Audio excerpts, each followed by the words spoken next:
Good evening, board members and residents. I'd like to call to order today's special meeting and public hearing for December 1st, 2014. And I'd like to begin by asking everyone to please rise for the Pledge of Allegiance. I pledge allegiance to the flag of the United States of America and to the republic for which it stands, one nation, under God, indivisible, with liberty and justice for all. Mr. Witt, will you please take the roll call? Yes, Mr. Battanti? Here. Mr. Brado? Here. Mr. Capral? Here. Mr. Tominello is asked to be excused. Mr. York? Here. Mr. Witt? Here. Mr. Verkest? Here. Thank you. Okay, well, I'll formally welcome everyone to tonight's hearing regarding the Downtown Development Authority. We've worked on a process that was funded, at least began with a grant from the state of Michigan. It's a coastal zone redevelopment grant that we received. It's a 50-50 grant, so we have to match those dollars. The board accepted the grant and began the process of studying a possible waterfront redevelopment plan, generally centered around the Crocker and Jefferson area. It's referred to in our planning, in our master plan, as a village node. Generally speaking, townships don't have downtown areas. Downtown areas have historically developed around crossroads, major crossroads, maybe a railroad or a river and a main road. That's where cities sort of developed. And the land that was left in Michigan is generally referred to as a township. So townships, in a lot of the planning documents for townships, we have village nodes, certain crossroads that aren't necessarily a downtown or a city area, but kind of have the feel of a village.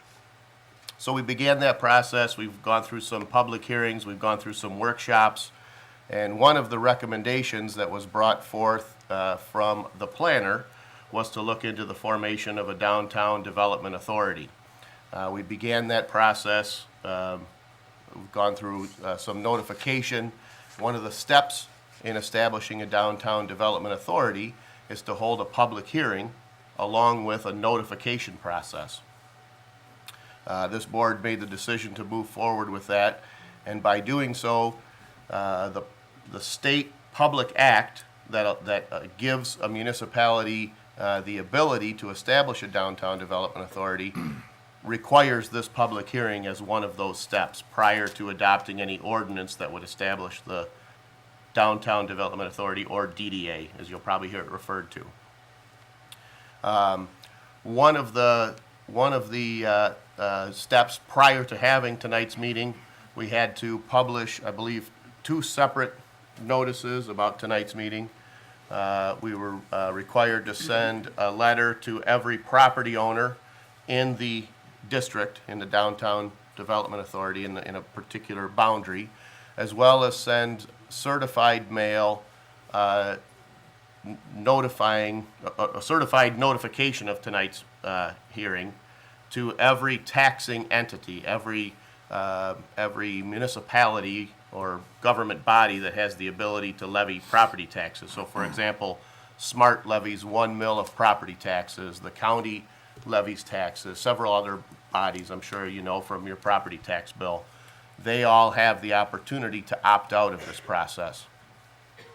So tonight is a public hearing where anyone can address the board and express their concerns or questions or ideas about the Downtown Development Authority. Then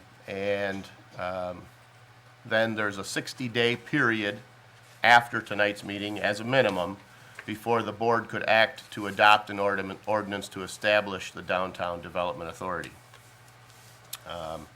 So with that, I believe there's a need for us to have a motion to officially open the public hearing and allow people to address the board. Make a motion to open the public hearing. Support. All right, we've got a motion by Mr. York with support by Mr. Battanti. I know that in past public hearings, we've assigned some kind of a time limit to those addresses. I don't know if it's the board's will to do something similar tonight. sort of our standard is to have the time limit, but It's a soft allow, limit. allow people to finish their thoughts. Yeah, but in an interest of not being here till 2 a.m., but yet allowing and respecting the right of anyone who wants to speak, the opportunity to speak, what's the board's pleasure on duration? We do sometimes 3 minutes or 5 minutes. What's your thought? 3 minutes? 3 minutes is fine. 3 minutes? Would you be willing to amend your motion to include that in the motion? Yes. Okay, support? Support. All right, is there any discussion by the board? The motion before us is to just open the meeting. I don't think there's any public comment on opening the meeting, is there? All right, we've got a motion by Mr. York with support by Mr. Batanti to open the public hearing and limit comments to approximately 3 minutes per person. Mr. Witt, will you please take the roll call? Yes, Mr. York, Yes. Mr. Batanti. Yes. Mr. Brado, Yes. Mr. Capral, Yes. Mr. Tominello is excused. Mr. Witt, yes. Mr. Verkast. Yes. For those of you who may not regularly participate in our board meetings, we have 2 chairs right next to the podium. That's what we call our on-deck chair. So if you'd like to speak, we ask that you come forward, have one of the seats, and when the speakers, anyone who's addressing the board is finished, then, just rotate through those chairs, give everybody a chance to speak, and when there's no more public comment, we'll close the public comment.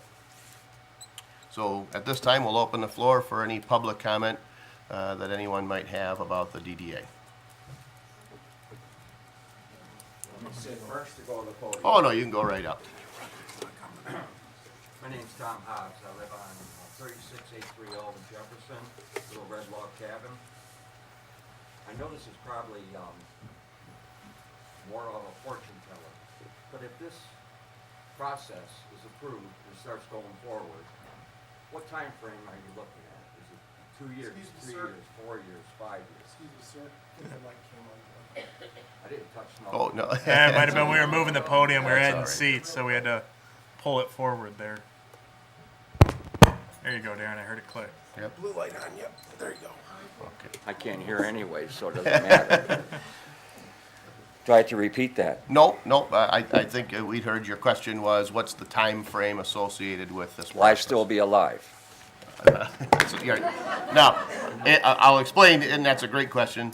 As a matter of a public hearing, what we'll do is we'll field any questions that we have, but other than maybe Right. to address your concerns right now, we won't specifically reply or interact. So I'll go back to sit down. Yeah, and then we'll answer those questions, so thank you.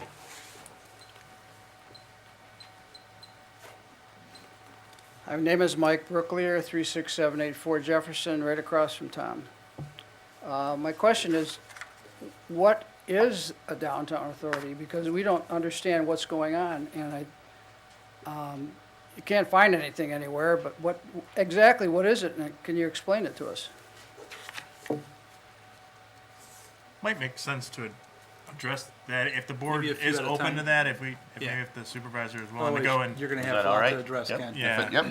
So if it's acceptable to the folks here and the board, we'll try to maybe spend a little time with that information, and that might answer some of the questions or lead to some follow-up questions. So at this time, Yeah, why don't we just run down what a DDA is? why don't we go first, through some of those facts, and laws, that may, if that's okay, I'm sorry. We might answer some questions before they. Yep. So, two different parallel projects that the township is talking about. One is a redevelopment of a particular part of our township.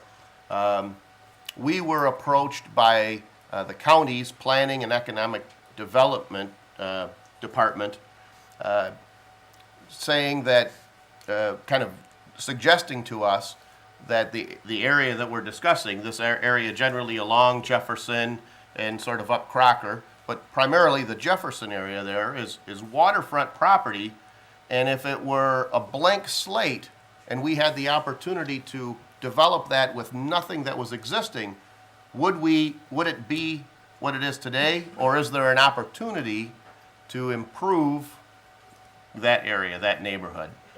So that's what began this process and led to this application for a grant to perform this study. Harrison Township, we don't employ our own engineer or our own planner. We contract those services out. We don't have our own attorney. We're small, a little smaller community. So we went about the business of getting this grant, hiring a planner to help us look at what opportunities there are, what suggestions there were, help us to organize public input. And we did that, I believe, in the springtime, where we had several folks come out. I think we had maybe 50 or 60 folks. I see some faces of folks who were here for that. And people suggested various ideas, improvements to that area that would make it better. Before we even talked about the grant and the redevelopment, we'd heard from residents in that area saying the area is too dark. There are no sidewalks. There's no street lights. There's no walkability. Certainly, plenty of us are familiar with the young lady that was struck by a car, I think, riding her bike home from one of the restaurants in that neighborhood. So it's obvious, we believe it's obvious that there's a need for some kind of improvement in that area at a bare minimum. So we began this process of looking at a waterfront redevelopment. During that process, one of the things that the planner suggested to us was that we could establish a downtown development authority, or a DDA. So you'll hear it referred to as a DDA. In essence, the establishment of a DDA is allowed by certain Michigan acts. The legislature has enacted certain, adopted certain acts that'll give us the authority to establish a DDA. The DDA would be a specific district. I'm sure some of you have seen pictures of this area. It runs just sort of south of the spillway along Jefferson, roughly up to where the Sandbar restaurant is. And so along Jefferson, it incorporated the hospital, which has been vacant for some time. And then it runs up Crocker to Metro Parkway. So it sort of forms a T shape. What the DDA allows for is that you go through a process where you establish this boundary that would be a district, that would have kind of a downtown area. So it could be all, considered one district. The assessor takes a look at what all the property value is there. Currently, the assessed value of all the property in that district is $25.1 million, if I remember correctly. If the DDA were to be established, we draw a line at that $25.1 million. And every taxing entity that collects taxes on that property, for example, we assess police and a fire millage in that district. SMART assesses 1 mil to fund the SMART buses. The county has taxes, you understand, various entities, DIA, so on and so forth. All of those entities would continue to collect property taxes based on that $25.1 million of value. But let's say that a business were to come in and decide that they were going to construct a new restaurant, or I don't know, whatever it might be, and they were to make an investment in that area, and the value of that property were to increase, and let's just say that 5 years from now, that district was no longer assessed at a total of $25.1 million, but let's say it went from 25 to 35 million in taxable value. That $10 million of growth is, the taxes that are collected on that $10 million in growth are, instead of being funneled to SMART or to the county, are held within that district and used to fund improvements to that district. So for example, if we said, well, that area really needs lighting, street lighting, and it needs some pathways and sidewalks, the taxes that are captured would be used to fund those improvements within that district. Not every taxing entity is subject to the capture. So, for example, school taxes cannot be captured in that district. So if that area grows from 25 million to 35 million in value, the schools still collect all of their taxes on the 35 million. But SMART, for example, the SMART bus system would only collect the taxes on the 25 million. The 1 mil in taxes that SMART would have collected on that 10 million in growth would be held in that district and reinvested in that area to improve that area. So that's what a DDA is, and this is a tax increment financing concept. So that's the concept behind a DDA. Trying to think if there's. We can't legally use the money for something else. Correct. It can't Back be, on the it can't be general fund. redirected. A DDA once established, if a DDA is established, a body, the authority, a governmental authority, the Downtown Development Authority, is literally comprised of the supervisor by state law and 8 members appointed by the Board of Trustees that have either an interest in that area or a presence in the area. So presumably, the 8 members who might serve on that DDA would be a mixture of presumably business owners as well as residents who might live in that area, someone who'd have some interest in that area. I don't know that it's required that 100% of those people, of those 8 members, are, but I think a majority of them, per the state act, are required to have some interest, whether they live there, own property there, operate a business in that area. So that gives you an idea of who would form that DDA, and it would be that DDA that would assume the responsibility of saying, well, this is what we need to do in that area in conjunction with the Board of Trustees. The DDA can serve other functions. For example, in cities, some cities may have a DDA that captures those funds and might use them to maybe entice a festival to come to town. I'm trying to think of an example, but for example, if the Mount Clemens DDA were to say, well, we want to attract a week-long festival through the city streets and attracting certain, people, there's a certain investment, or we want to hire a band that we're going to use to draw people into the business district, whatever it is, the DDA could choose to do that.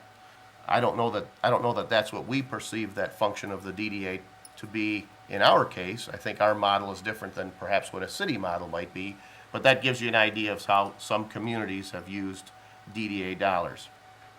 Historically, it's also worth noting that DDAs have been established in various communities at various times, and I make that point because if it happens to be that this seems like a good idea today, it may have seemed like it was a good idea in 2008, but as you can imagine, if in 2008 we were to draw a line around these boundaries, that taxable value of that property might have been $40 million. And if we all said, hey, this is great because that property is going to be worth $50 million in 5 years, let's go out and build a bunch of sidewalks, and don't worry, the money's coming from that revenue because soon it's going to be $50 million, and it drops to $25 million, now you're sort of stuck with the bill. So there's an inherent risk that if the property values drop, ultimately it's the township that's responsible for making that investment in, say, sidewalks or lighting or park space or public space. There are some who might say that property values have dropped so much and we're starting to see that rebound that maybe this is a less risky time, but obviously we don't know what the future holds. Property values could still fall further. I don't know if that's for each of us to decide whether this is a major risk at this time to do or not. But you may have done research or done some reading on DDA saying, well, a DDA hurt this community or that community. What can happen is if you establish them at a high point and property values drop, then there is no growth to capture taxes. So one of the things that you have to consider in establishment of a DDA and the spending of any potential funds is, do you spend on this if-come that the property values are going up, or do you establish the DDA in the hopes of attracting businesses? And by that, what I mean is this. If you happen to be an investor or a developer, and it was your intent to spend $10 million on some investment, whether it be a high-rise condominium building or a restaurant or whatever it might be, whatever it is that you might choose to spend $10 million on. If you had the choice to spend that $10 million within a DDA or outside of a DDA, at least you'd know that the $10 million that you spend in the DDA is going to be taxed, but the taxes that you're going to be paying, some of those are going to be captured and reinvested into the neighborhood that surrounds you. It's also worth noting that the establishment of a DDA grants the township, or that authority, if you will, to issue additional liquor licenses. Those liquor licenses meet all other regulations, but they have to stay within the district. So currently, the township has used up any liquor licenses that we have. If a business wanted to build a restaurant, say along this area, and they wanted to have drinks as a part of their menu or part of their offerings, they'd have to go out on the open market spending $20,000, $30,000 to purchase a liquor license from some other place and relocate it to the district. The DDA gives the township the ability to give additional liquor licenses, which can be an enticement for businesses to invest in the area, assuming that they meet with the character or the desire of the township. Yeah, so I don't know if there's other ideas as I'm talking that others Just have. one thing there was a lot of talk about new businesses. DDAs can also be used to improve existing businesses. I see a lot of business owner faces out there. The part of this is that a DDA can make money available for facade improvements, parking lot improvements, can work to do street parking to make it easier for you to meet those, maybe, an expansion goal or something like that, but you don't have the parking to be able to fit on there. DDAs are not just designed for old business or for new business or to attract people. They're there to improve the businesses that are there. To stop, the original intent was to stop the grading of property value, to improve what's there, not to lose what character is already existing.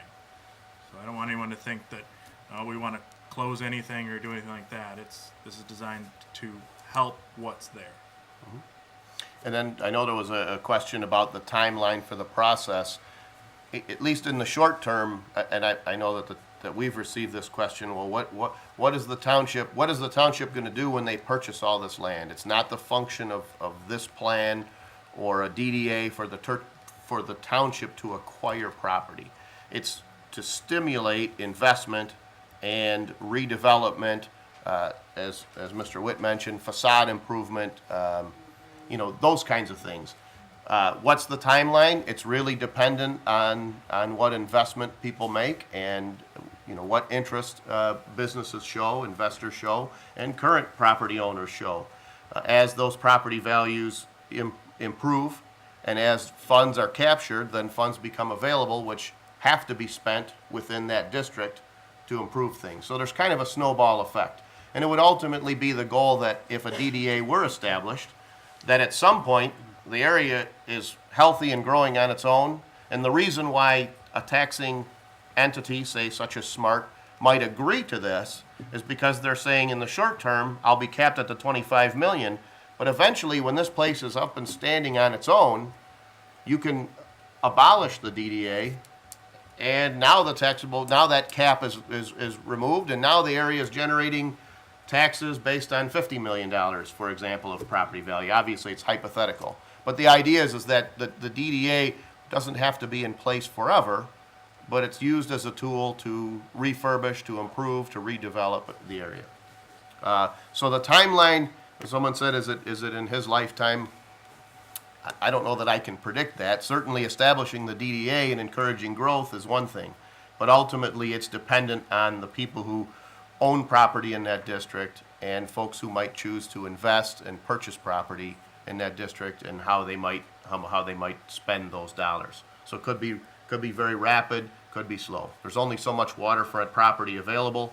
This particular area is at the closest. It is located where I-94 passes closest to Lake St. Clair.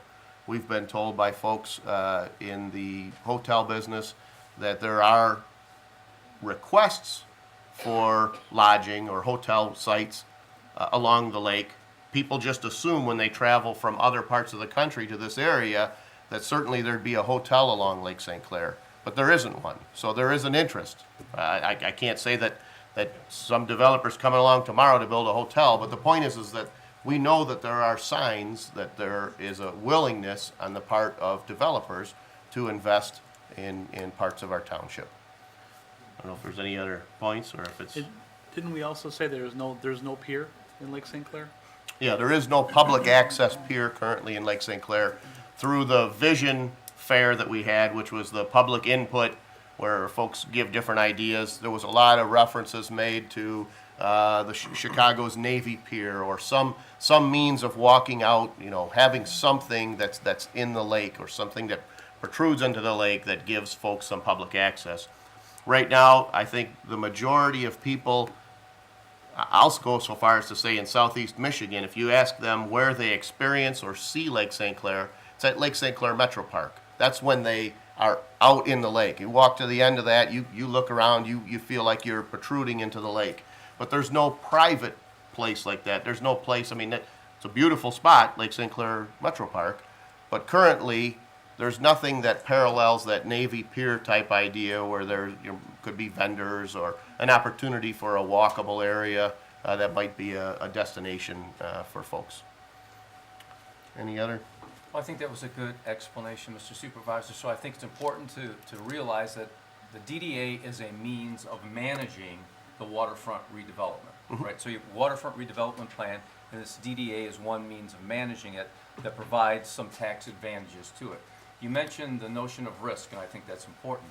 It's also true that just the establishment of a DDA does not necessarily commit the township to any financial burden in and of itself. Isn't that correct? That's correct, right? That would just not so- be true. It- I disagree. Well, I wholeheartedly disagree about Well, our so let's- financial contribution.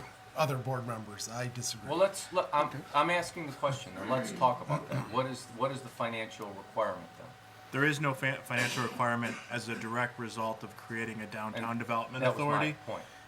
After, let's say, the board feels like the downtown development authority is a great idea, we move forward with it.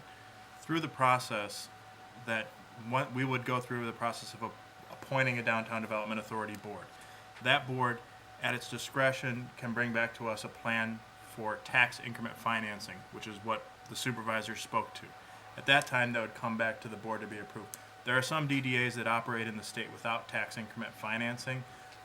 They're more of a manager, facilitator, a person who knows how to, say you want to expand your business, they're a person who can be that liaison from for the property owner to the community, to the township, to the county, to be able to make those connections. So a DDA itself does not necessarily have a financial obligation. The board members aren't paid, there's no cash incentive until you would go through and approve a tax increment financing plan. And then the capture of those funds doesn't inherently mean that, in other words, it isn't a requirement that district would say, well, we anticipate the expenditure of $1 million, so we're going to bond $1 million and assume that these funds are coming in. It's ultimately, you know, can be funded. In other words, if the goal was for that district to say, well, this is gangbusters and we've got developers lined up and are knocking down the door, and someone said, well, let's go ahead and finance these improvements in advance of the revenues collected, then obviously, yeah, you'd be taking some sort of a risk. Capturing the funds doesn't inherently come with it some risk, but I know Mr. York had some points he might want to share. Well, as the person who collects the taxes, there is a big financial loss to the community. And it's not just zero, right? So I'll just bring up a couple of points, and I brought this up for those of you that were at the workshop. We got to talk about the opt-out, right? So we collect all these taxes, it's capped, and there's, say, 10 taxing entities, right? And those could be schools and the SMART and all that, like Mr. Verkest said. The simple fact is, you can't capture the school taxes, not allowed. SMART hasn't allowed anybody to capture their taxes. They just went out for an increase in the millage. I don't see anybody over there saying, yeah, keep our dollars. The ISD is going to opt out. They haven't allowed to capture their taxes. So we have it down to the county. So really when we're talking these captured taxes, it's the county and it's the Harrison Township millage. The Harrison Township millage consists of 5 mills plus the other half mill that we all paid because the fire fund has a deficit. So we all voted to allow the extra dollars for the fire department for the next, we're collecting it this year and the following year. And then the board will have to decide if they want to go out for a vote on that piece later. And the police protection.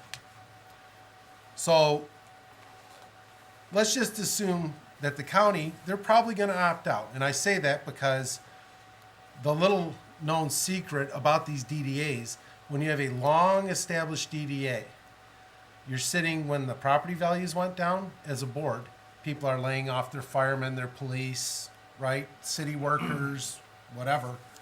The DDAs, because that capture stays at 10 million, 30 years later, what do you think that looks like? It's now 50 million. And a lot of these other places, they were capturing the school dollars and some of these other dollars. So they're sitting on, 10, $15 million, while the township or the city, they're going broke. It's a fact. You can go on the internet, look at what happened in Troy. We talk about the bonds. Troy, the DDA. Everybody go to Somerset collection? Well, Troy had a DDA. They still do. The DDA went and floated bonds based on the value, right? Nobody thinks that the property values are going to go down 25%, but they went out, they bonded for the free parking garage over at Somerset Mall. The DDA paid for that. Well, property's value goes down, so now Troy is actually paying for that bond. They don't have to. The township, if the DDA goes out and bonds and the money goes down and there's not enough money for the bond, the township in no way is what's what I'm looking for? We are not liable for that particular bond. The board would have to make a decision at that point what they want to do. But the simple fact here is that when something, and I think of a project right now, we do a DDA today, the hospital. We all know the hospital, right? I think that everybody in this room knows at some point the hospital is going to be bought. There's a rumor it already has been. Somebody goes and puts we'll just say a American House there, for example, right? So say the value is $1 million, now it's $10 million. So they're going to capture all that $9 million from our fire and police fund. That's what's going to happen. Everybody's going to opt out. I don't believe for a minute that all these entities are going to opt in. Well, our fire fund, as the board well knows, we are out of money in September in the fire fund. We're broke. We're going to be looking for $1,000, $2,000, $3,000 to pay for bandages, whatever, for the fire department.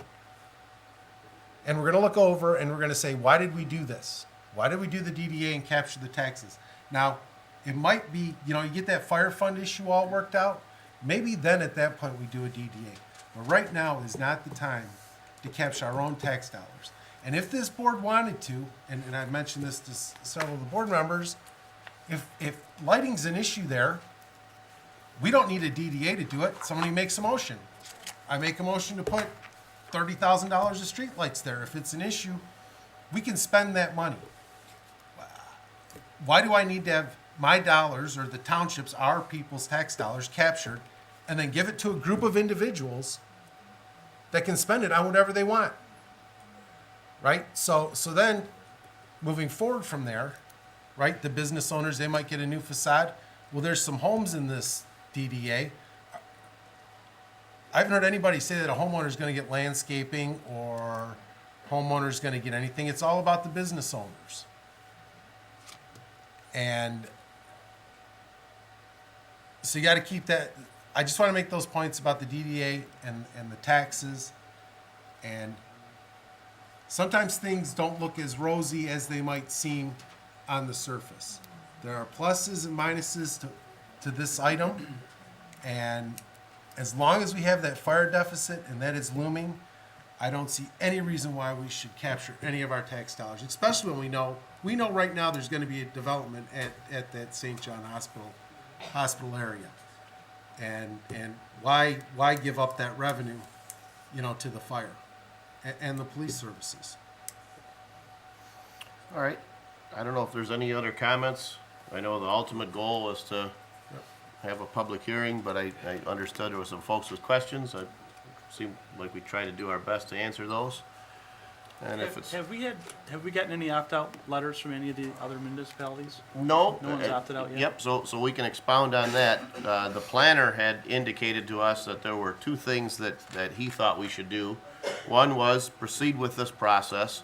As every board member here would recall, when this board made the decision to proceed with this process, the big question that we all had was, will the taxing entities opt out? In other words, if this DDA is not capturing taxes from other taxing authorities, then there's really no advantage to the DDA. So the planner had advised us to do two things. One was to proceed with the process, which is, amongst other things, having a public hearing.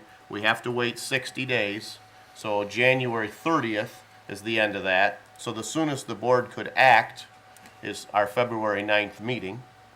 So that begins that process. But in the meantime, approach those taxing entities and ask, what's your history, what's your belief? And so maybe on an informal basis to ask some of the leaders in some of those various organizations. I've spoke to probably a half a dozen taxing entities. I haven't had anyone tell me informally that they would opt out or that they do opt out of other DDAs.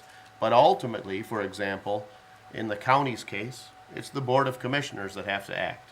So I found no one at the county that's indicated that they would opt out. But the only way we'll really know the answer to that question is to proceed with the process. After the 60 days, by January 30th, for example, we'll know. Do those taxing entities choose to allow for this to proceed, or do they choose to opt out? If we find that everyone's chosen to opt out by January 30th and we don't see a real benefit to it, then there's no reason for this board to act on February 9th to adopt it. But the only way we'll really find that out is to go through this process, do the posting, have the public hearing, and give the 60-day wait period. So that's how we got to where we are here today, of Right. course. And from what I've seen, we've had some county participation in our committee. I mean, Correct. Jerry is from the county, it's pretty high level there. Yep. And they seem to be pretty positive about this entire situation. So- Yeah, in fact, some of the in-kind match to our grant, so the grant was for 17,000, we had to come up with 17,000. That 17,000 can be in the form of cash, or it can be what's called in-kind, which would be in the form of labor. So if we performed $3,000 worth of labor, say with our accounting department, or I'm sorry, assessing department assembling data, we can say, well, that's $3,000 of our match. The county has provided in-kind services to help us proceed with this process. So, but again, ultimately, planning and economic development, well, I guess it's reasonable to think they would support this. But when it comes right down to it, 13 county commissioners are ultimately ones who would have the authority or power to opt out of this DDA. So we really won't know the answer to that question until January 30th. But we really don't have to act to establish the DDA until after we know if everyone's in or out. And the fire department's part of the DDA, correct?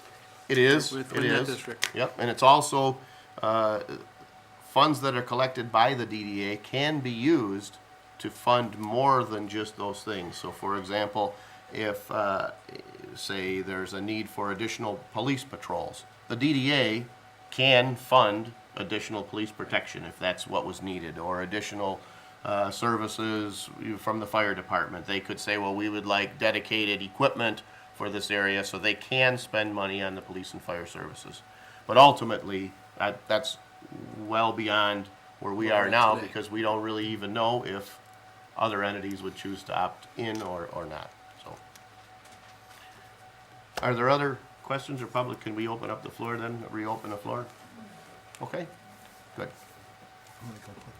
How you doing? good. William Bardell, 37865 Point Rosa, 18-year resident. You might remember in your history books when the interstate highway system was built and why it was built. Let's go back to the Manhattan Project. The interstate highway system was built. If you had a downtown before the interstate highway system was built, like Royal Oak, Ferndale, Rochester, any of those places, you have a downtown, Richmond, et cetera, et cetera. So with the interstate, you don't have 4 million people packed in a city. You got them spread out all over, everyone's sleep deprived, everyone's spread out, nobody gets enough sleep. With that being said, can we really blame every problem in this township on that trailer park that's been there for 50, 60, 70, 80, I don't know how many years that was? And we say that's blighted. You don't even know that trailer park's there. And you got all these marinas with their tin can boat houses and everything blocking the lake. And I know Mr. Hackle wants you to waste gas and circle the lake. You can't even see the lake. You can only see the lake by the turn by Geno Surf. You can see it by the Ford Mansion. You can see it out by the St. John Marsh. The only place you can see the lake, or on South River Road. You can't see the lake anywhere. Or by Grosse Point. It's the only place you can see the lake. We can't blame all our problems on the trailer park, number one. The DDA can seize your property. Now, are they gonna give you 125% of the property, like maybe Lee Iacocca did when he built Jefferson Assembly Plant? Or 150, or whatever Lee Iacocca did when he built the inner city? I don't know. And if we don't have enough money for police and fire, I believe the Headley Amendment, you can raise taxes to fund your police and fire. There's an amendment in there. If we don't have enough for that, then their taxes go up. The one thing about this is, we want a green water economy. We got 3.7 billion gallons of pollution dumped in our lake. And when no one's raising Cain about that. But we want to give this money to a downtown authority who can seize land. I don't know if they're going to give you 125% of the property of your land. I don't know if they're going to give you 150%. I asked about some of these zoning provisions. Nobody calls me back. 33% of the people call me back. I don't know. That's not good numbers. That's 33%. Not good numbers. You know, I asked about fencing and screening. If there's a guy that wants to hold out, does he get a nice, beautiful brick wall? Nobody's called me back. Planner hasn't called. Nobody calls him back. There's no communication. So we want to give all this corporate welfare, give all this stuff away to the business. Maybe we need to change our mission statement on our website. It's not about the residents. It's about the business. It's about corporate welfare. The reason why those people lost their houses in that area is because of predatory loans. When W deregulated, the last thing he did in 2006 was tell the banks they didn't have to have enough capital collateral to make these risky investments. They were selling all kinds of stuff. They tried to sell me something with a balloon on it. Oh yeah, you get this for 3 years, and then you get a balloon, you gotta pay $80,000. Where am I gonna get $80,000? Predatory loans, part of the deregulation. This is corporate welfare. Where does it end? Can we blame everything on the trailer park? I don't think so. If a fat cat wanted to buy that trailer park, take it to the plan commission with his blueprints, do a presentation up on a screen, PowerPoint, show us what he's got, have it approved by the plan commission, then go from there. And the other thing is this downtown thing is way too large for this township. There's a lake on that side. We got buildings with graffiti on them. Nobody does nothing about that. Blighted buildings. We got the Sunnybrook membrane thing's been sitting there for how many months? That's junked up blight. We got a lot of problems. We can't blame everything on that trailer park. I'm sorry. Thank you. Thank you.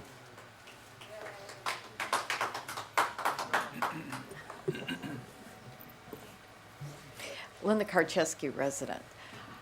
If you go ahead with this, I'd like to know where the money's coming from to start off with. Is it coming out of my taxes? Or are you going to wait till someone wants to buy up one of the marinas and put a nice park there, which I doubt very much because I don't see a marina selling. If you look from Crocker on down, there's 2 houses there, all the way to the spillway. And then on the other side of spillway, you have apartments, another trailer park, in houses. Now, they tried to buy those houses years ago. The residents in those houses didn't want to move.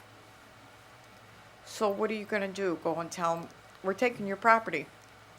Are you going to give them what they think it's worth or what you think it's worth? I want to know where the money's coming from. I don't want you taking it out of anything else. I don't want my taxes raised, and I'm sure I'm not the only one that don't want their taxes raised. I'm on fixed income. I'm 67 years old and I still work. I don't have money to spend to do a downtown development. And if you're going to go ahead with this, are you going to wait for somebody to develop something that wants to buy some land and develop it?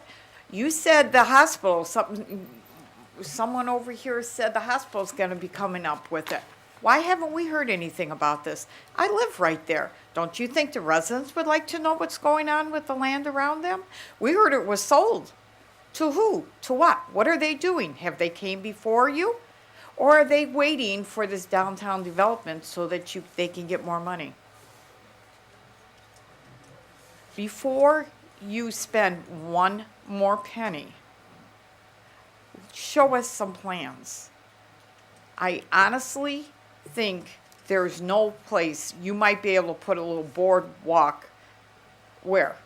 Who is going to give up? Are any of those marinas going to give up their land to put a boardwalk? You might get it down the spillway, which would be a very nice place to put it, but you're not going to get it along Jefferson. The gentleman before you said the trailer park.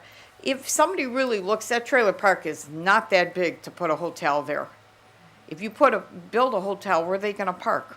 You have the water department, Mount Clemens Water Department on the other side. On the other side is another trailer park, and then you got homes. You got homes in there. Are all those people going to lose their homes before you can put a boardwalk there? Mount Clemens tried doing things. How many of their businesses and storefronts are empty? Before we do something like this, let's look into what other cities around us have done, and where did it get them? Thank you. Thank you. I live at 27860 Hickler Lane. I do see that it is revised on here. I'm just wondering what you think you're going to do with all these thousands of families and children and elderly that live in these trailer parks. It's already low income. They pay $265 a month. Where do you think they're going to go?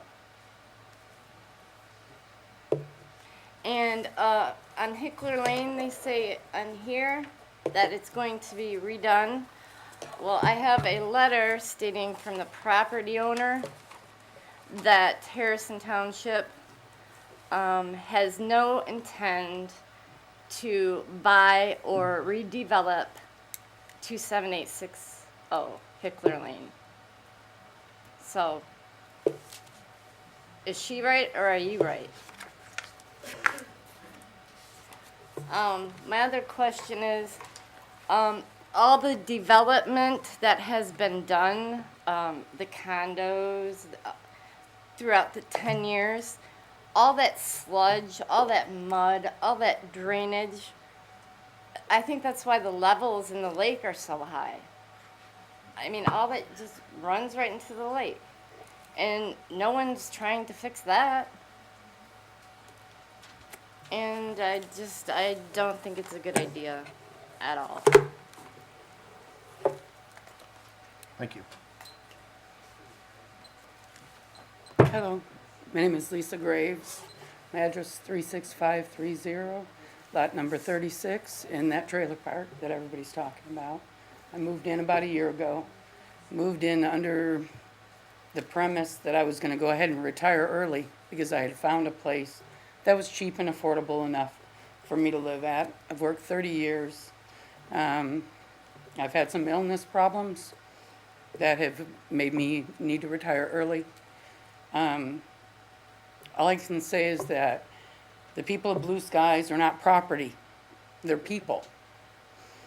We have been stressing about this ever since the first rumor started. You have people that are a landowner that is still, as of 2 weeks ago, still telling people that they can buy trailers in Blue Sky. They're signing 2-year leases to, you lease to own, and you own your trailer after 2 years. Now, how are they able to do these things if within a year, maybe more, we keep hearing a year, everybody's gonna be out of those trailers? But they're sitting there continually signing new leases and telling people that they can move in here. I, for one, plan to die in my trailer. I moved in there with that premise. I'm by the water, it's quiet, it is one of the best communities I've ever lived in, and I came from a 5-bedroom, 4-bath house in Alabama. I don't know what to say except for that somebody has to stand up and speak for the people that live in this trailer park, that live in this community.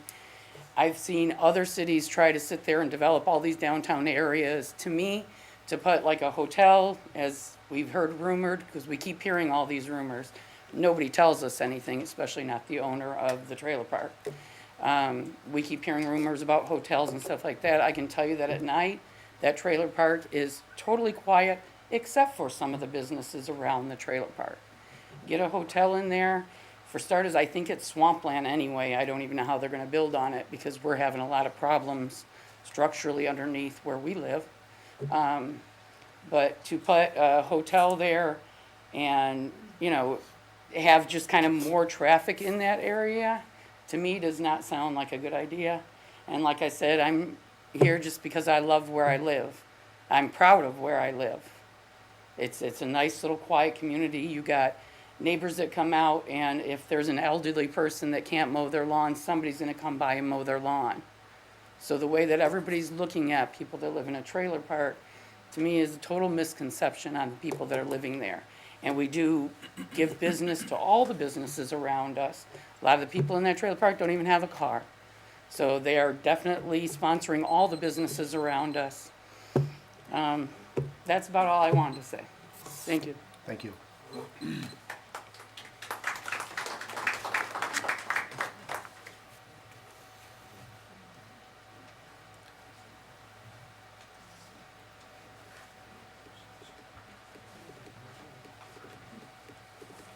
Jim Sunstock, 31698 San Juan.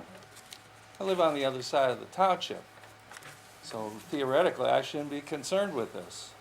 This is over here on this side of the river, but I am concerned about it. And some of my concerns center around the information that I've received here from the Michigan Association of Planning on downtown development authorities.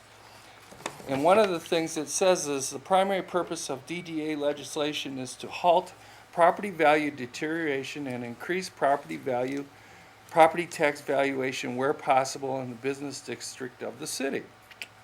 So I'm looking at the boundaries of this DDA, and I'm looking on Crocker. And I would be hard pressed to find any property, any business property on Crocker that has any deterioration, property value deterioration. We've got shopping districts, we got senior citizen homes, we got condos, we got gas station, all of these places, McDonald's, so on. So I guess the question I have is, why is that being included in there first? And then let's talk about some of the other areas. Along Jefferson, again, the biggest property owners along Jefferson are marinas. Marinas, by their very definition, don't really devalue or deteriorate in property value unless they leave their boats sitting out there year-round or whatever. They're vacant land that has access to the lake. So then we come back to, okay, well, if it's not those places, why are they being included? I really would like to hear an answer as to why those places are being included, why the land across the the lake, down, all the way down to approximately the other side of the spillway, why they're being included. I recognize that you're trying to favor a particular proposed development that's really, it's been proposed for years. It's been proposed for as long as I can remember, all the way back to when I was supervisor. Yeah, we're gonna get rid of that trailer park. We're gonna put a high-rise hotel there. We're gonna do this, we're gonna do that. Well, you know what? If the businesses are gonna do it, then do it. Go in and buy those people out and buy them out at a fair value. The problem is that if we get a downtown development district, one of the other options that a downtown development district has is the ability to buy, own, lease, operate licensed property and buildings and acquire property by eminent domain and transfer the ownership to the DDA if the property is deemed necessary to achieve a stated public purpose of the DDA. Well, okay, the stated public purpose of the DDA is to get rid of deterioration. That's what it says here in the paper. Get rid of property value deterioration. Well, okay, so we're going to buy out this trailer park under eminent domain. Are those people going to be treated fairly? I doubt it. Were the people treated fairly down when they put Pole Town up? I know they weren't. So, again, we come back to why this push to put a DDA in this township. There's a couple other considerations that need to be dealt with. The DDA has the ability to levy an additional and ad valorem tax on real and tangible personal property in the downtown district. So all the people and businesses in this district could have a tax that it could possibly be 2 mills in municipalities with population under 1 million. Is that going to go to the Headley? Is that going to be voted on? Or is that going to be 8 members up there telling everybody in that district, you're going to pay more taxes? Lastly, I'm concerned, really concerned with the fact that I'll tell everybody, I voted against the fire department millage when it came up 8 months ago, whenever it was, the half mil. And now you're talking about taking essentially money from the fire department and the police department in this downtown development district. You're taking it from those people, from the fire department. So are we going to face another in 6 months or September, as Darren said, where they indicate that they're out of money again? We're out of money, the sky is falling. And they'll come back to us in November, because that's when the election will be, and they'll say, we want more money for the fire department. Guess what?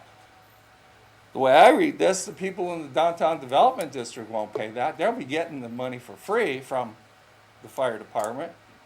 But any increase in taxes on the rest of us to cover that downfall or shortfall is going to be against the rest of Harrison Township. I think this has been a poorly thought out, and I've reserved judgment and kind of kept my mouth shut on the DDA all along. So, but I'm basically going to come out right now and say this is not the deal for Harrison Township. A few extra liquor licenses don't mean anything. If you were concerned about liquor licenses, you shouldn't have gave away the last one we had to Guani Golf Club. Geez, that didn't further any development in Harrison Township whatsoever. It just rewarded somebody that happened to be connected with a nice liquor license. And then at that time, you indicated, we'll get more liquor licenses if we do this downtown development district. This is not a good deal for Harrison Township.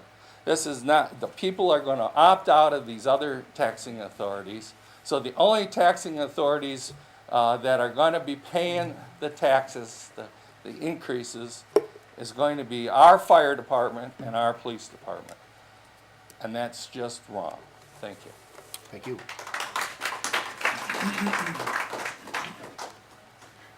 Rick Dobreff, 36262 Jefferson. I got to disagree a little bit with what Jim just said. I don't believe the marinas are the largest property owners in Harrison Township. I think Harrison Township is. And what I mean by that, they own a big vacant piece of land that could easily be developed without disturbing any of the residents. I brought this up in one of the workshops, didn't really get a straight answer. I think all you guys know what I'm talking about, which piece of land right by Geno Surf.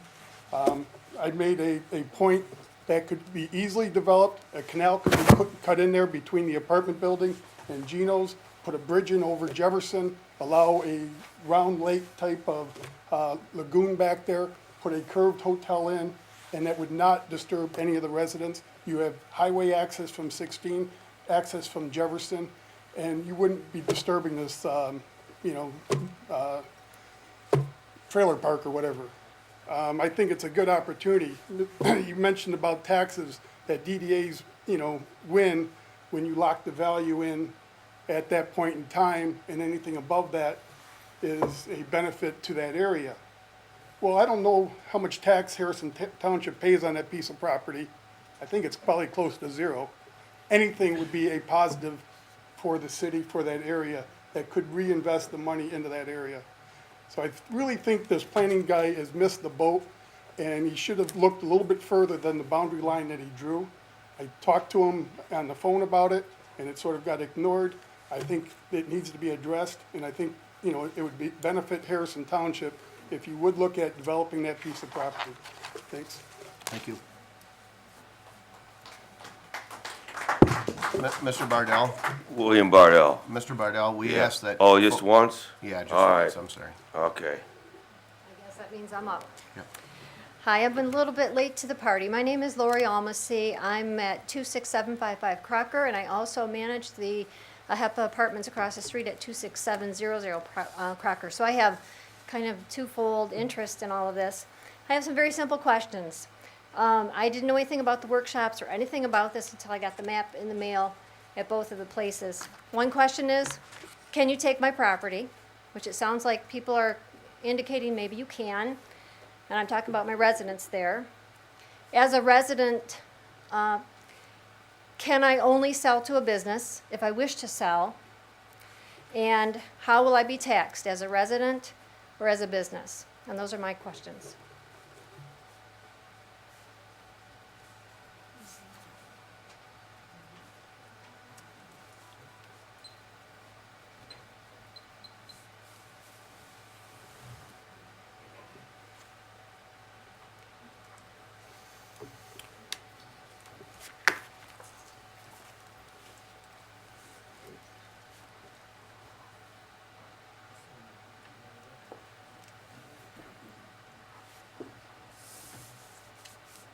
Hello, my name is Justin Mouton. I live in the trailer park. I was here for the first workshop. Couldn't make the second one because I went hunting. Went on opening day. The first trailer park, you said you had got a grant, and I believe you called it something else. Maybe you didn't. Maybe it was what you said it was this time, which I can't remember exactly what you said. But it was for $17,500. And you had to match it, $17,500. And I believe what was said is that that grant was mainly for fixing up, not necessarily the roads, because you said that was the county, but the lighting, this and that, the sidewalks, stuff like that. And you said also, we'll use that money to do the waterfront inspection of what you guys are talking about with this waterfront district. I was wondering exactly how much has been done as far as the lighting and the sidewalks and the fixing up of things with that money versus this waterfront DDA, what you guys are trying to accomplish. And I also would like to say, vouching for the trailer park, there's an 83 or 84 page draft, waterfront draft on the internet. You can get it at the government, harrisongovernment.com or whatever it is. You might have to look for it for a little bit. Waterfront draft, and there was an appendix on there that stakeholders, which I believe the stakeholders would be the people that own the land right now. Number 3, which I believe to be Beacon Cove, I may be wrong, says in his comments about, is this feasible, what's the positive, what's the negatives about this plan, what's the negatives about the way the area is right now. He says that the trailer park is always the route of the boats getting breaking into, all the destruction, everything that goes on, he's blaming on the trailer park, and he says he can always trace it back to the trailer park. I've lived in that trailer park for almost 10 years. If anything happens, or if anybody gets caught doing anything, everybody knows about it. Everybody, just about everybody knows everybody. It's like a little small town. Nothing has ever happened to Beacon Cove through the trailer park at all. About 10 years ago, they had boats burned down. People, there was arson was going on. I know they were blaming that on the trailer park. Maybe it was a little longer, maybe it was a little less than that. Come to find out, it had nothing to do with the trailer park. It was some other guy from some other place. People have a really biased opinion about the trailer park. About 8 years ago, I moved in, and honestly, it was pretty rough. There was a lot of drugs in there, there was a lot of alcohol, a lot of people fighting. It cleaned up immensely. I forget your name. She just moved in not too long ago. She's truthful when she says it's quiet in there. The place is run down. It could use, some fix-ups. I wish the management would address that, but he doesn't. And, it is a nice place to live. So, and I was going to ask about exactly how the taxes were going to affect everybody in the community, but I think everybody has asked that questions 2 or 3 times. So, that's it. Thank you. Thank you.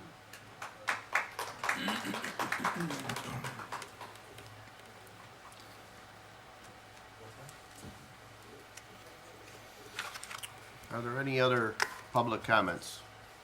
We ask if anyone wishes to address the board, to come forward at this time.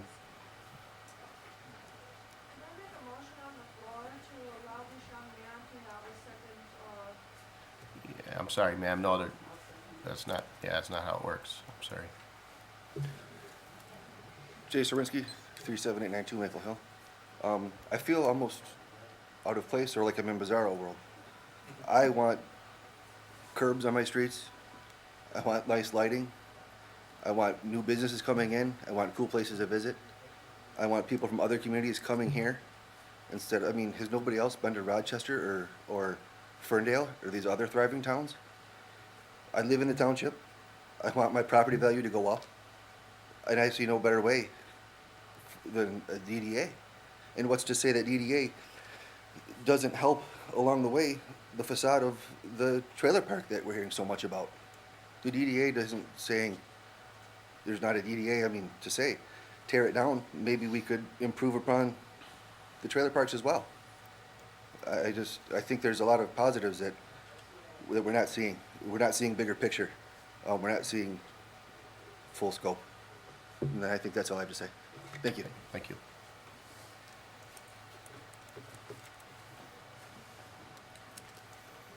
Bill Riesenberg, 27435 Acacia.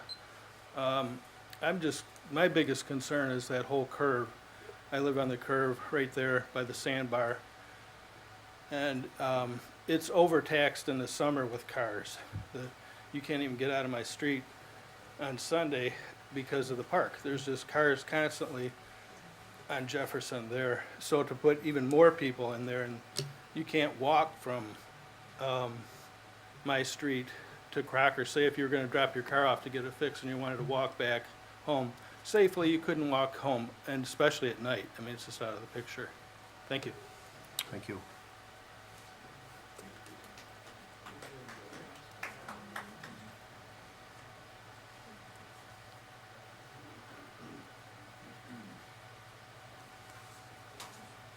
Joe Solomon, 27901 Hickler Lane. A comment was made by the board up there, I believe from Mr. Verkest, that you were approached, or the board was approached by the county regarding this proposed DDA. I'd like to know who approached. Additionally, if this DDA goes through or is established, does the tax capture take immediate effect or can it be delayed? That's pretty much it. But who from the county?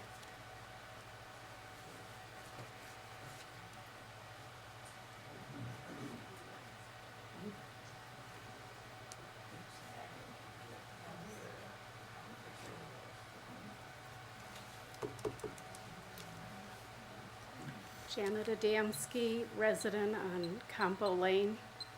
My question is that, probably hypothetical, what if all of these people here tonight should actually open their mouths and say, no, we're not interested in this?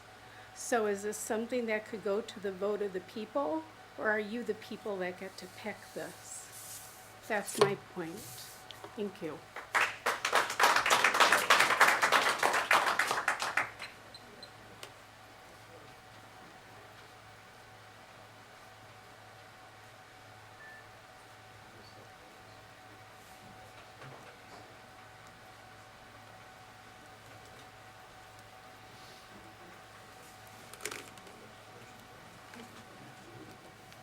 Are there any other public comments? If there is, we'd ask folks to come forward now.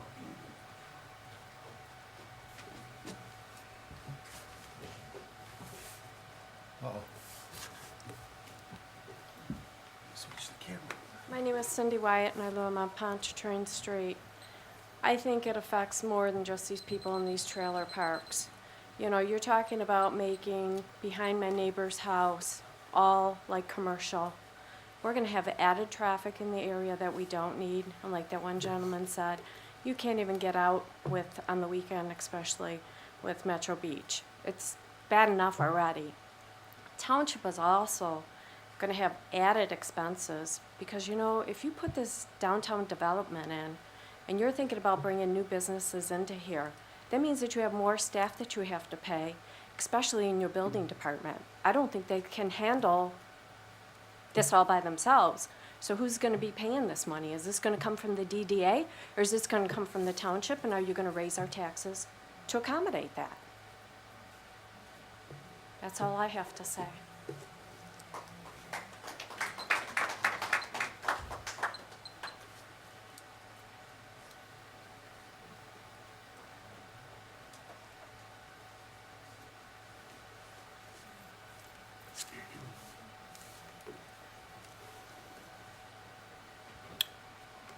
Are there any other public comments? Any other public comments? Seeing none, I'd be looking for a motion to close the public hearing. So moved. About 8:14. We've got a motion by Mr. York. Is there support? Support by Mr. Capral. Motion by Mr. York with support by Mr. Capral to close the public hearing at 8:14. Discussion, board members? Is there any board member that wanted to speak under the public hearing?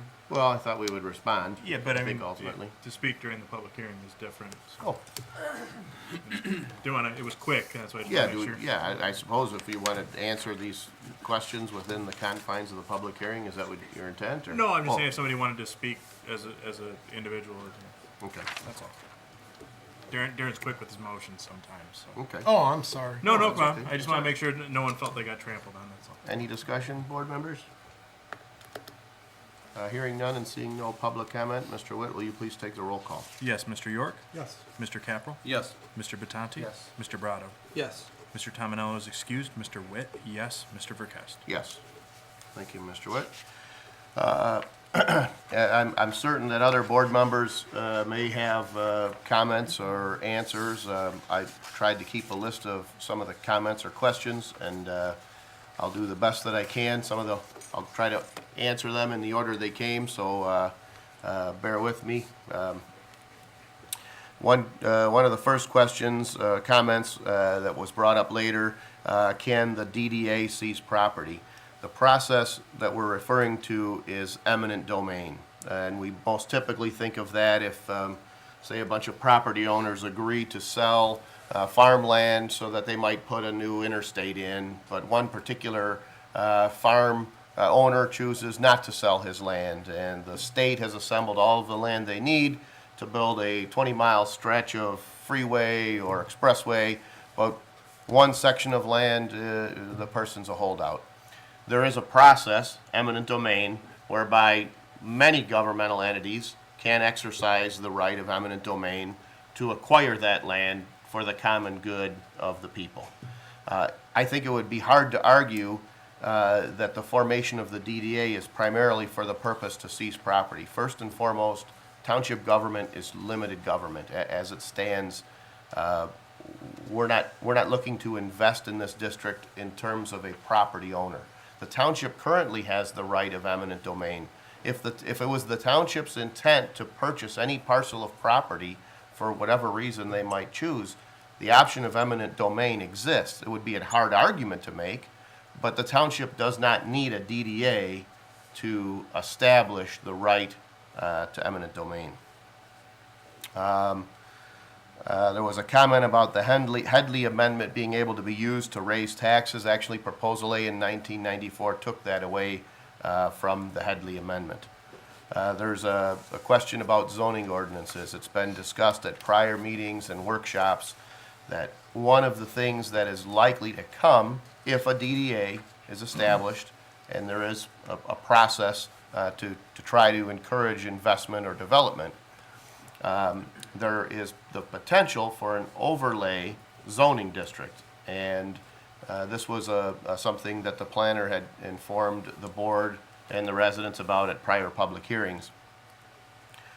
When we think of, let me back up.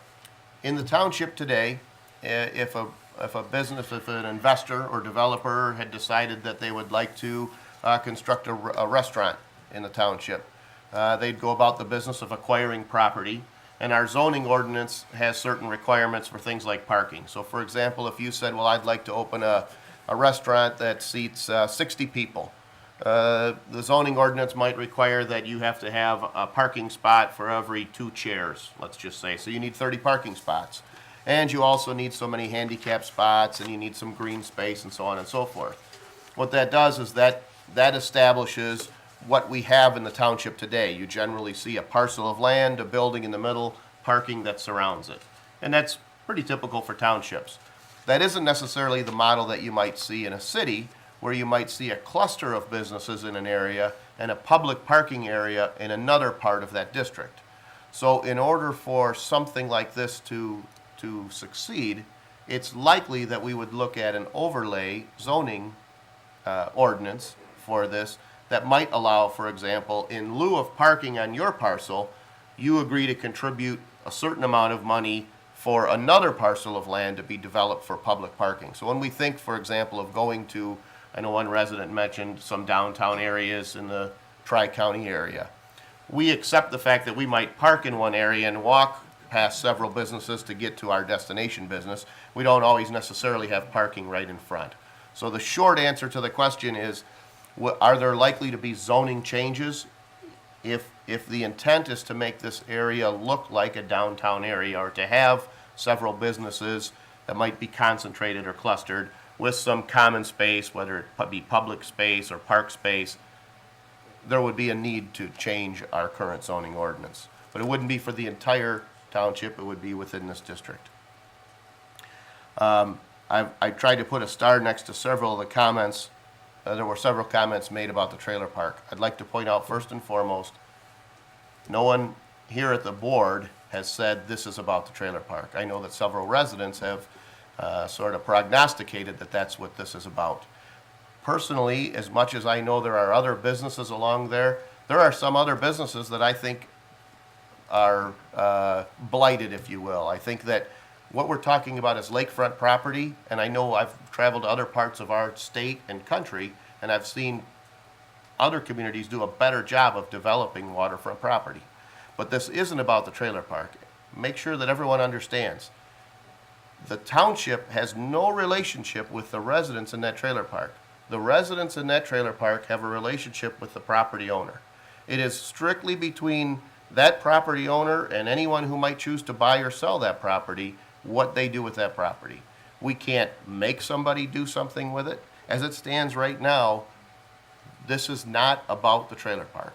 I recognize that there are people who live there. The people who live there need to address their relationship with the property owner. The lease arrangements they have, that is a relationship between the property owner and the people who lease sites or whatever it is within there. It's not a relationship with the township. Where is the money coming from? Again, currently within the township, between police and fire, we all pay 7.17 mils of property tax. And if your home is worth, or your property or whatever it is worth this much, you pay 7.17 mils on it. If your property value grows, you pay 7.17 mils on a larger amount.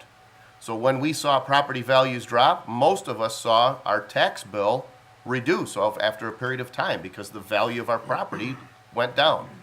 So if your home is worth $100,000 and 5 years from now it's worth $150,000 and you're paying 7.17 mils, you're going to pay 7.17 mils on that property no matter what.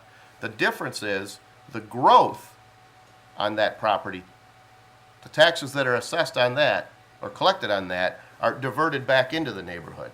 So for example, with the smart tax, if you have a $100,000 home, you're assessed 1 mil on that home. If your home grows to $150,000, you still have to pay 1 mil on all of that to smart. But 50,000 of it, that's collected on the 50,000, gets diverted back into your neighborhood to develop or improve things like walking, lighting, streets, so forth. So where does the money come from? That's where the money comes from. Someone made the comment, I don't want my taxes raised. I'm a taxpayer too. I don't want my taxes raised either. The DDA is not structured. There's been no discussion, no proposal to raise taxes. This is not about raising taxes. It's about diverting existing taxes back into this district. What's going on with the hospital? A resident asked what's going on. I know that we've spoke about it at prior meetings. Approximately what I would guess to be about 2 months ago, a corporation bought it. The corporation is owned by an individual who, it's a matter of public record, who owns about 35 gas stations. He came to the township to register his ownership in the property, and he said, well, in about 30 days or so, I'll let you know what I intend to do. It's also a matter of fact that the property currently is tax-free. It's a nonprofit. Hospitals don't pay property tax. So the hospital was not paying property tax. By December 31, we have to decide, or in essence we'll say on January 1, we have to decide. It clearly isn't owned by a hospital any longer. If the individual doesn't come forward with some other proposal that suggests that it's nonprofit, the property goes back on the tax rolls. The property owner has no requirement that they immediately tell us what they intend to do. I'm not aware, I've not spoken with the property owner. I know that the property owner spoke with the assessing department, and I know that the real estate agent involved came in and made some very general statements. But I know nothing more than, unless there's someone here on the board that knows something different. At this point, we've received no proposal. There's been no suggestion as how the property will be used or repurposed. It's important to note that the property is currently zoned multifamily residential.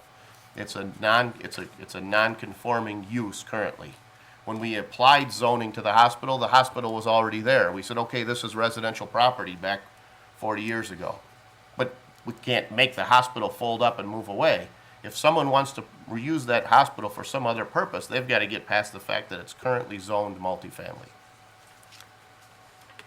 What will we do with people in the trailer parks? That was one of the questions. Again, we won't do anything. The township has no say over that.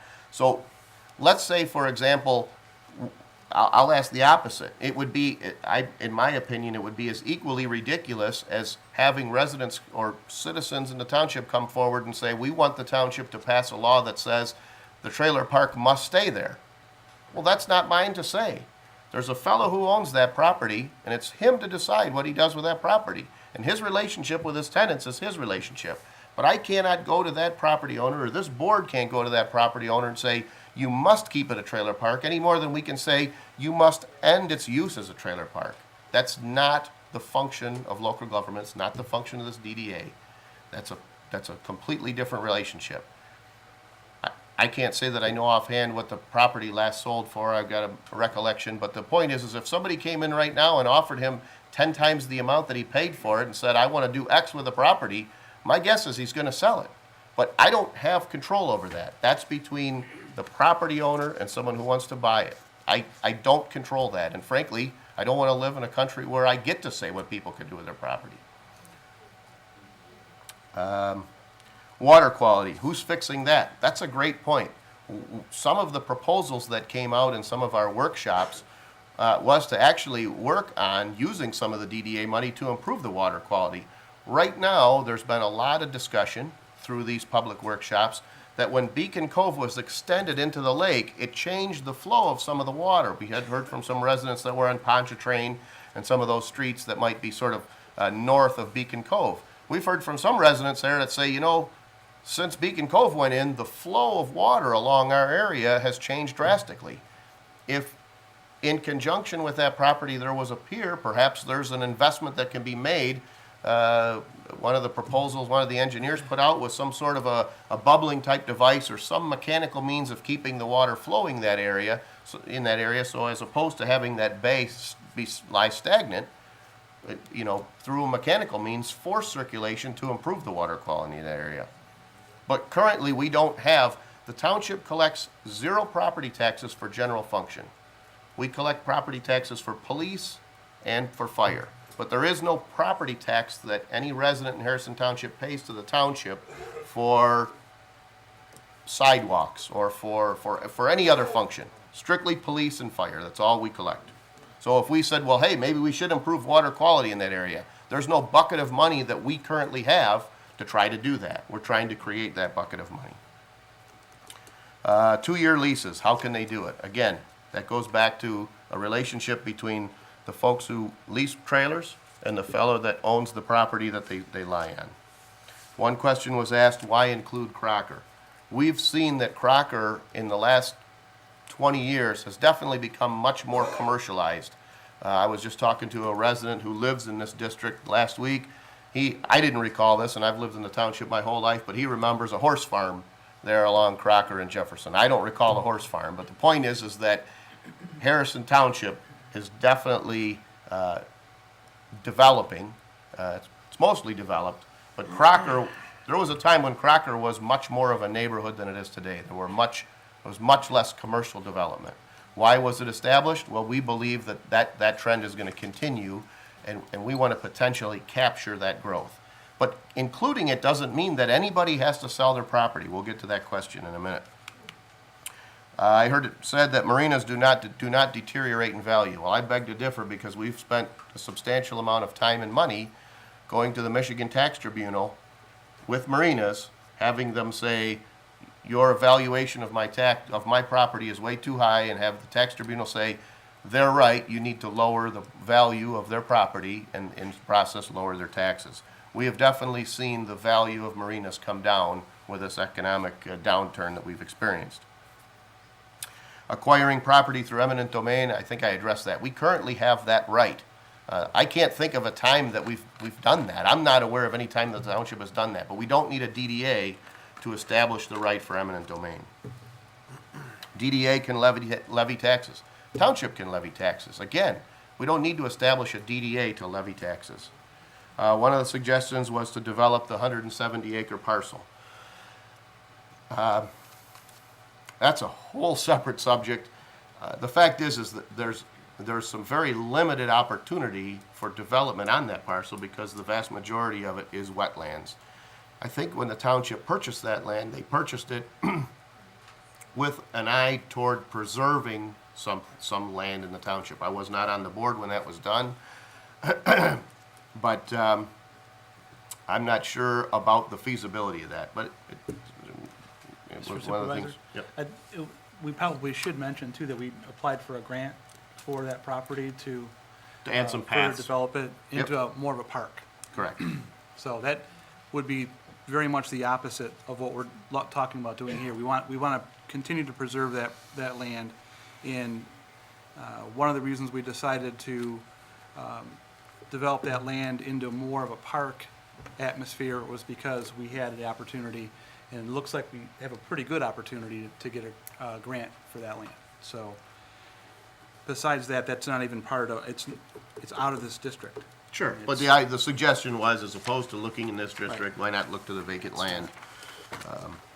One resident indicated that she wasn't aware of any of the public input sessions. We did advertise them. I know it was in the newspaper. It was literally articles in the newspaper. We had them on the website. We spoke about them at our meetings. To the extent that we can, we made the effort to try to notify. I mean, we truly wanted public input, so but we are limited in what we can spend or pursue to advertise that. Someone said, who can I sell my property to? Anybody you want. I have no say in the matter. It's not for me to say what property you choose to buy, and if you choose to sell, how much you sell it for, and who you sell it to. This has nothing to do with that. How will I be taxed was a question. The same as you are currently. This is not a new taxing structure. It's transparent if you live there. The only difference is what happens to the, yesterday, let's just pretend that yesterday there was no DDA, tomorrow there's a DDA. Yesterday your tax bill was $1,000, you write a check for $1,000. Next year, you write a check for $1,000. It's completely invisible to you.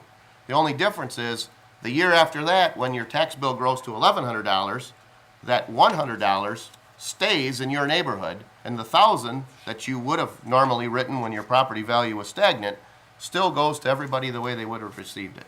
So your taxes don't change, only to the extent that if your property value goes up, you pay more in taxes, and that doesn't change with the DDA.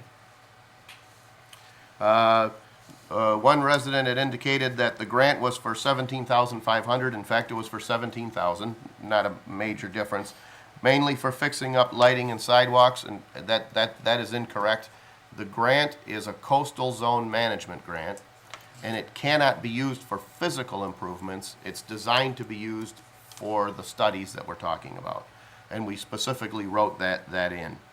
So the question was, how much has been spent on lighting and sidewalks? Zero. If I turned in a bill for lighting and sidewalks, I'd get reimbursed nothing. They don't write us a check for $17,000. They give us a letter that says you've been awarded a grant for $17,000. Tell us when you spend money that satisfies the grant. If we spend $3,000, they say we agree. Here's a check for $1,500. They're going to reimburse us for half, and they're going to do that up to the point that we spend $34,000. Issues can be traced back to trailer park. This was a